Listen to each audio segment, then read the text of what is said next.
Cyril Gane va donc affronter Jon Jones au mois de mars pour la ceinture des poids lourds. L'UFC a récemment officialisé la nouvelle après avoir vu son poster fuiter. Cyril, qui se trouvait à Las Vegas et qui avait ouvertement call-out la légende du MMA, a donc vu son vœu être exaucé. Cette officialisation signifie également que Francis Ngannou n'est plus champion et en plus de cela a quitté l'organisation.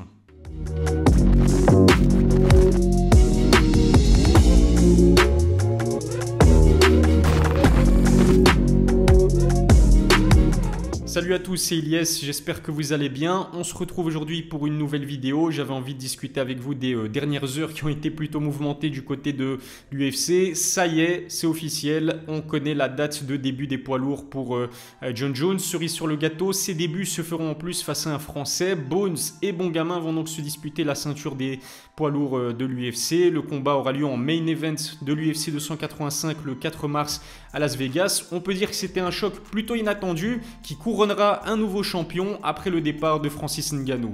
Abonnez-vous à ma chaîne YouTube et lâchez un pouce bleu, ça fait toujours plaisir. Merci à Nutrimuscle qui sponsorise mes vidéos. Si pour 2023 vous avez un objectif physique précis, que ce soit une perte de poids ou prise de masse musculaire, Nutrimuscle vous offre une large gamme de compléments alimentaires. Si ça vous intéresse, avec le code NM-ILIES10, vous avez droit à 10% de réduction. Je mettrai le lien vers leur site dans la description.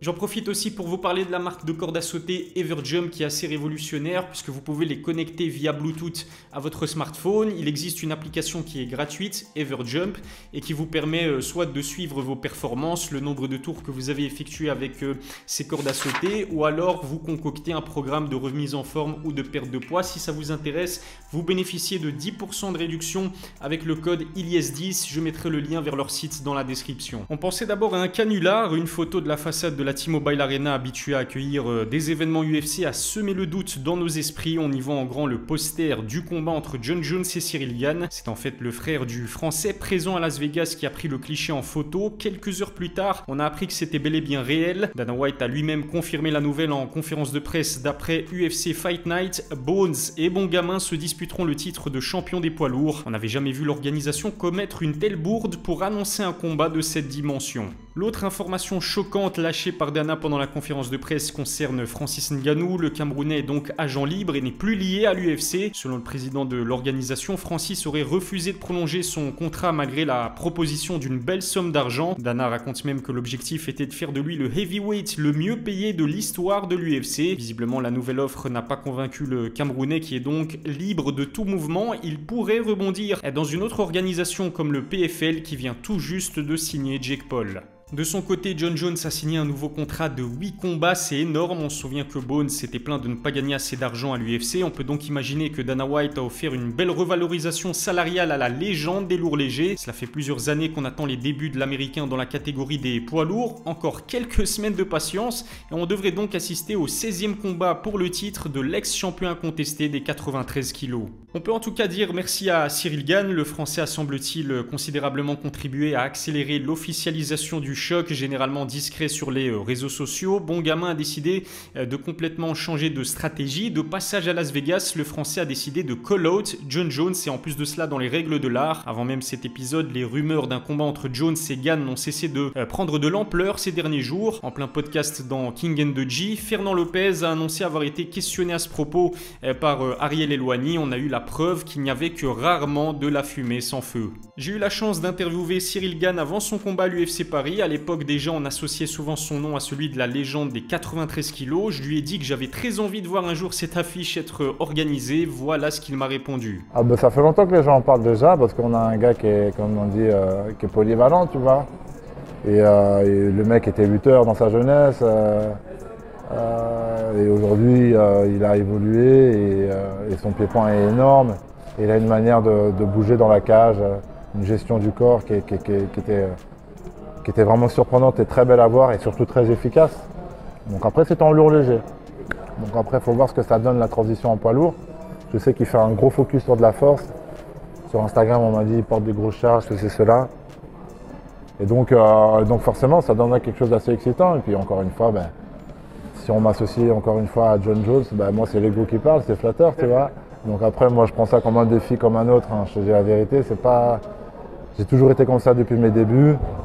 J'ai jamais été impressionné. De toute manière, c'est des gars que je connaissais pas avant. Difficile de faire mieux qu'une opposition entre ces deux combattants. Cyril incarne le renouveau de la catégorie des poids lourds. C'est un excellent striker qui a surclassé la majorité de ses adversaires debout.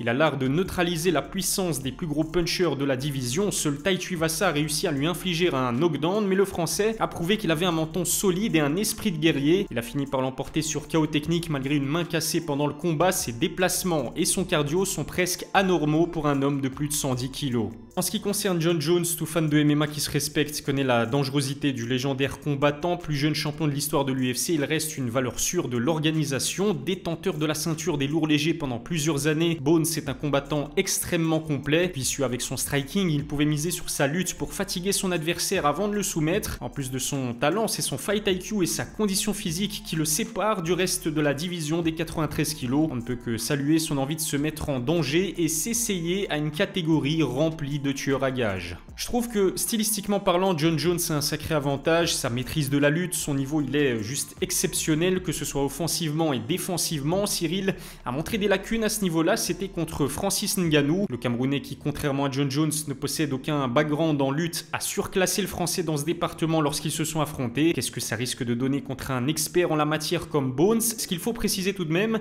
c'est qu'on n'a jamais vu l'Américain lutter contre un combattant de plus de 110 kg comme Cyril. Le poids pourrait lui compliquer la tâche. Si Cyril venait à empêcher Bones de l'emmener au sol, cela risque d'être très intéressant. Le Français est certainement le meilleur kickboxer de la catégorie des poids lourds. Techniquement, c'est beau à voir, sans oublier ses mouvements et sa rapidité dignes d'un poids léger. Mais Jon Jones peut se vanter d'avoir du répondant côté striking. Ses coudes et ses kicks ont déjà fait des dégâts dans la division des 93 kg, d'autant plus que l'Américain possède une allonge surnaturelle de 215 cm qui lui permet d'envoyer des coups depuis une bonne distance. C'est 10 cm de plus que l'allonge du Français. En tout cas, cette opposition est non seulement intéressante mais aussi plutôt équilibrée. Par contre, c'est vrai que plusieurs zones d'ombre entourent les débuts de Bones chez les poids lourds, à commencer par son âge, mais pas seulement, parce que c'est vrai que 35 ans ce n'est finalement pas si vieux que ça pour un heavyweight, et combiné à son inactivité, cela risque de poser des soucis. Son dernier combat a eu lieu en février 2020, il y a pratiquement 3 longues années. Il s'est difficilement imposé contre Dominique Reyes sur décision dans la catégorie des 93 kg. Comment est-ce que son corps va réagir à une telle prise de masse et à autant de temps